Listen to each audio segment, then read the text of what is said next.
နိုင်ငံတနိုင်ငံရဲ့အကောင်းဆုံးအာဏာပိုင်ခေါင်းဆောင်တယောက်အတွက်လေ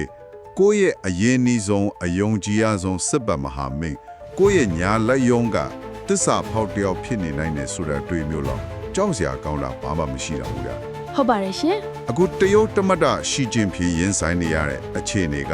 အတိအကျအဲ့ဒီလိုပဲတရုတ်စစ်တပ်ရဲ့အမြင့်ဆုံးထိပ်တန်းခေါင်းဆောင်ပိုင်းမှာဆိုရင်မကြုံစားဘူးအကြီးအကျယ်လွတ်ခတ်မှုတွေဖြစ်ပေါ်နေတာပါဒီနေ့ကျွန်တော်တို့စစ်ဆွေးနွေးမှာကတော့တီရိုပီတူလွတ်မြောက်ရေးတပ်မတော် PLA ရဲ့ဒုတိယအရေးကြီးဆုံးပုဂ္ဂိုလ်ဗိုလ်ချုပ်ကြီးကျန်းယိုရှာရုတ်တရက်စုံစမ်းစစ်ဆေးခံရတဲ့အကြောင်းဖြစ်ပါတယ်ဒီကြောင်းရာကိုနားလည်ဖို့အတွက်ကျမတို့က The Guardian နဲ့ The Wall Street Journal ကနောက်ဆုံးရသတင်းတွေသုံးသပ်ချက်တွေကိုအခြေခံသွားမှာပါရှင်ဟုတ်ကဲ့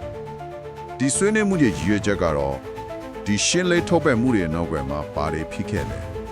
်ဗိုလ်ချုပ်ကြီးကျန်းယိုရှာဆိုတာဘယ်လိုလူမျိုးလဲပြီးတော့ဒီရုပ်စစ်တပ်ရဲ့ထိပ်ဆုံးပိုင်းမှာရှင်းနေတဲ့ဒီမတည်ငြိမ်မှုတွေကရှီချင်ပင်ရဲ့အာဏာတည်မြဲမှုနဲ့ကဘာကြီးအချက်ဘလို့အဲ့ဒီပဲတက်ရောက်မှုရှိနိုင်တယ်လဲဆိုတာကိုနက်နဲ့ဆွေးနွေးသုံးသပ်သွားမှုဖြစ်ပါတယ်ရှင့်ကဲဒါဆိုဒီအကြောင်းကိုအသေးစိတ်ဆက်တင်ဆွေးနွေးကြည့်ကြရအောင်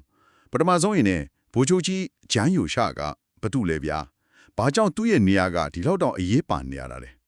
သူကလေဗဟိုစစ်ကော်မရှင် Central Military Commission CMC ရဲ့ပူတွဲဒုတိယဥက္ကဋ္ဌနှစ်ယောက်ထဲကတစ်ယောက်ဖြစ်ပါတယ်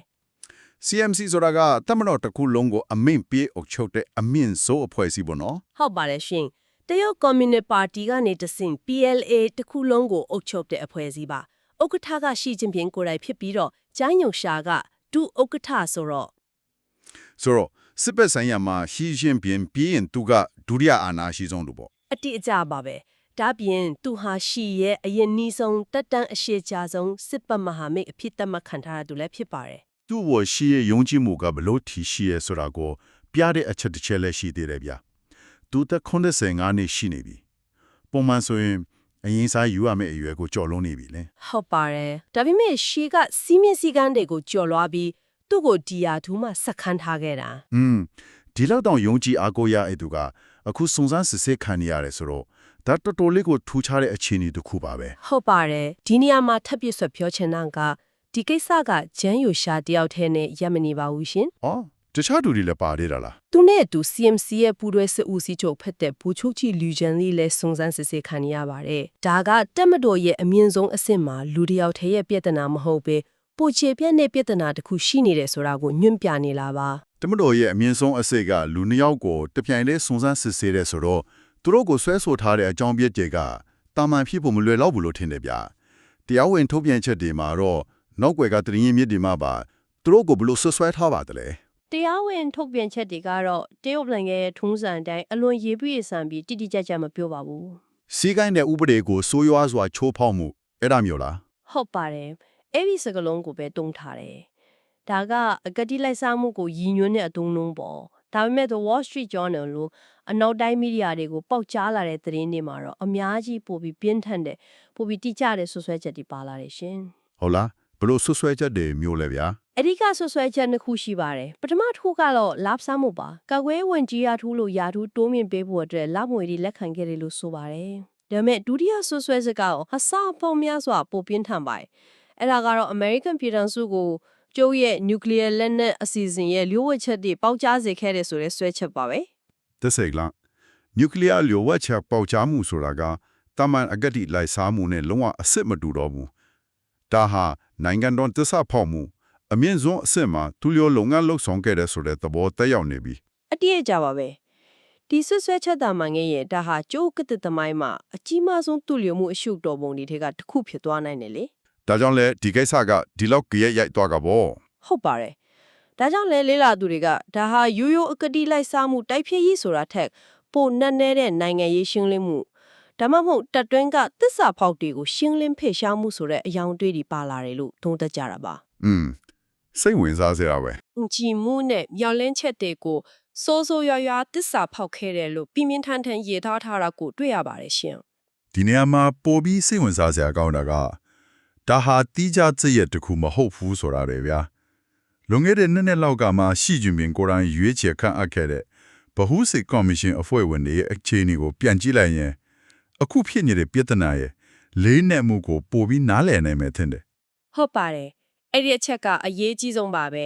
2020ခုနှစ်20ချိန်မြောက်ပါတီညီလာခံမှာရှီကျင်ပင်ကိုယ်တိုင်ရွေးချယ်ခံအပ်ခဲ့တဲ့ CMC အဖွဲ့ဝင်9ဦးရှိခဲ့တယ်လေ ဟုတ်ကဲ့ အခုသူတို့ရဲ့အခြေအနေကိုကြည့်လိုက်ရအောင်ပထမဆုံးအခုကျမတို့ဆွေးနွေးနေတဲ့ပူတွယ်ဒုဥက္ကဋ္ဌကျန်းယူရှာနဲ့စစ်ဦးစီးချုပ်လူကျန်းလီတို့ကစုံစမ်းစစ်ဆေးခံနေရပါပြီ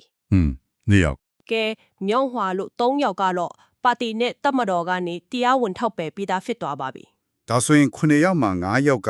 ယာထုကနေဖယ်ရှားခံရတာဒါမှမဟုတ်စုံစမ်းစစ်ဆေးခံရတာပေါ့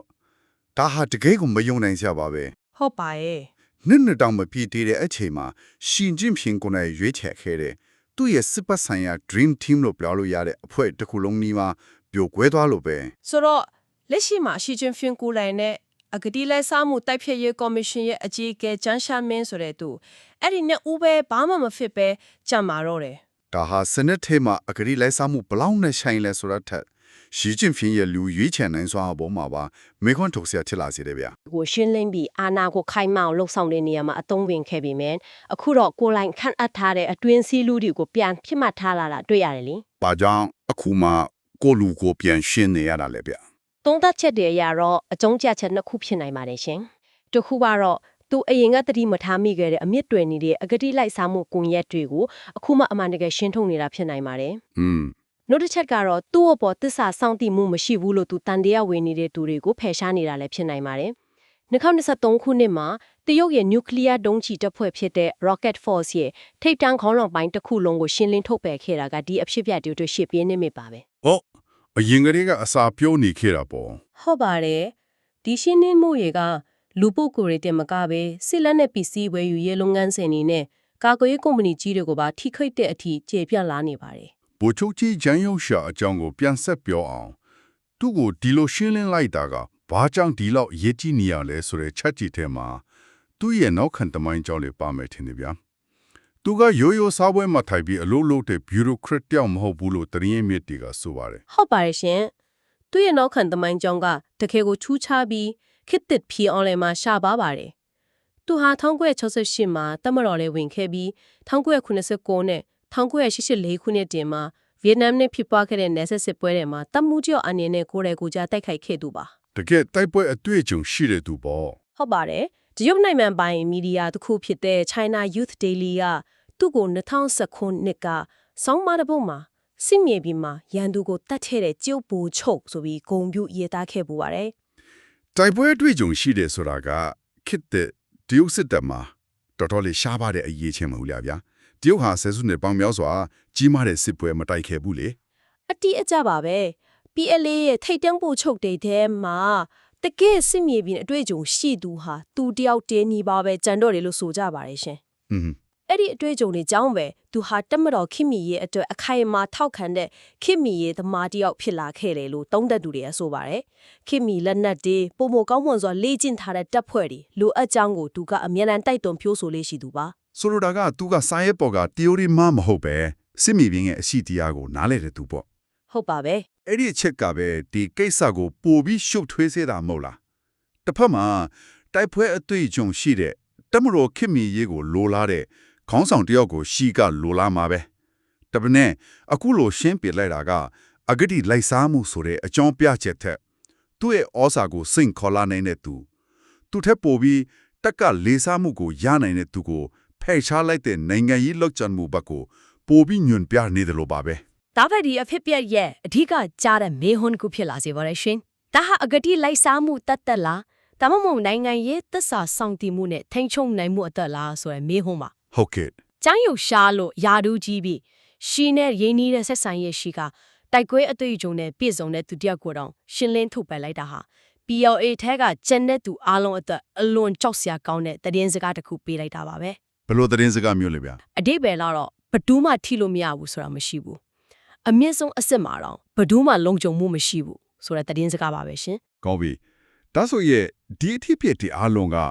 တရုတ်နိုင်ငံနဲ့ကမ္ဘာကြီးရဲ့ဘာကိုဆိုလိုတာလဲနျူကလ িয়ার လက်နက်ပိုင်ဆိုင်တဲ့စစ်တပ်တစ်ခုရဲ့ထိပ်ပိုင်းမှာဒီလောက်မတိမငြင်းဖြစ်နေတာကဘလို့ကြရက်ရိုက်ခတ်မှုတွေရှိလာနိုင်မလဲ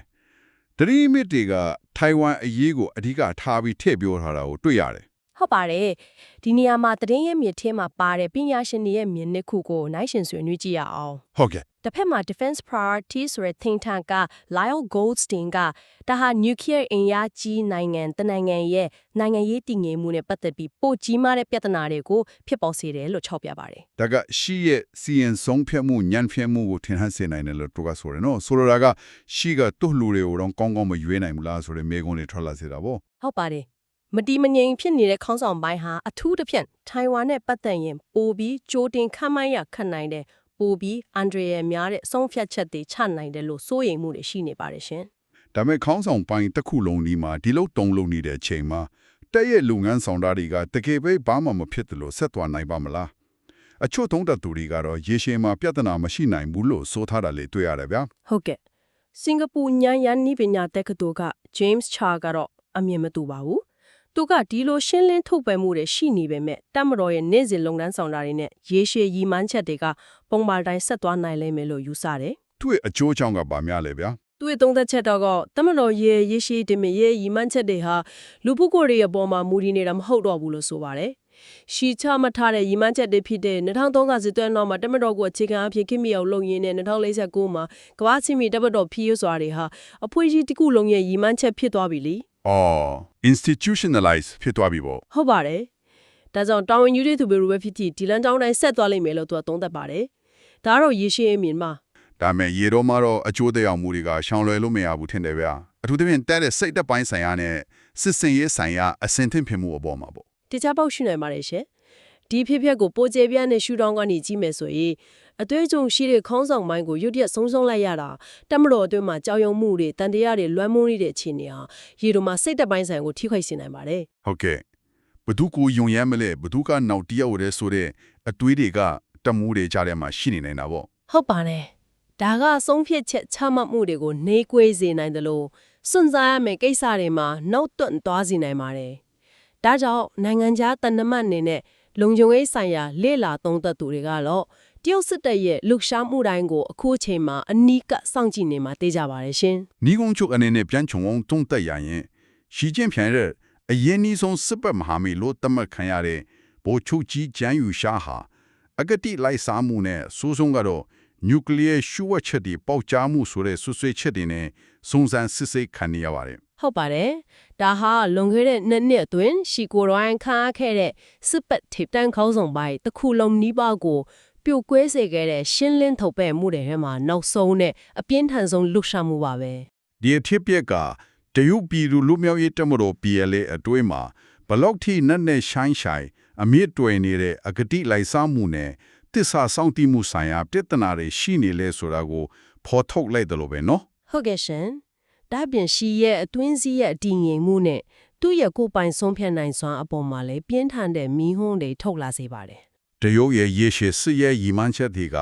လမ်းကြောင်းပေါ်မှာဆက်ရှိနေနိုင်ပေမဲ့လက်ရှိခေါင်းဆောင်ပိုင်းကတော့မုန်တိုင်းထန်နေတဲ့ပင်လယ်လဲကတင်ပေါ်တဆင်းလို့မတိမငြိမ်ဖြစ်နေတယ်လို့ပြောရမှာပဲ ဟုတ်ပါတယ်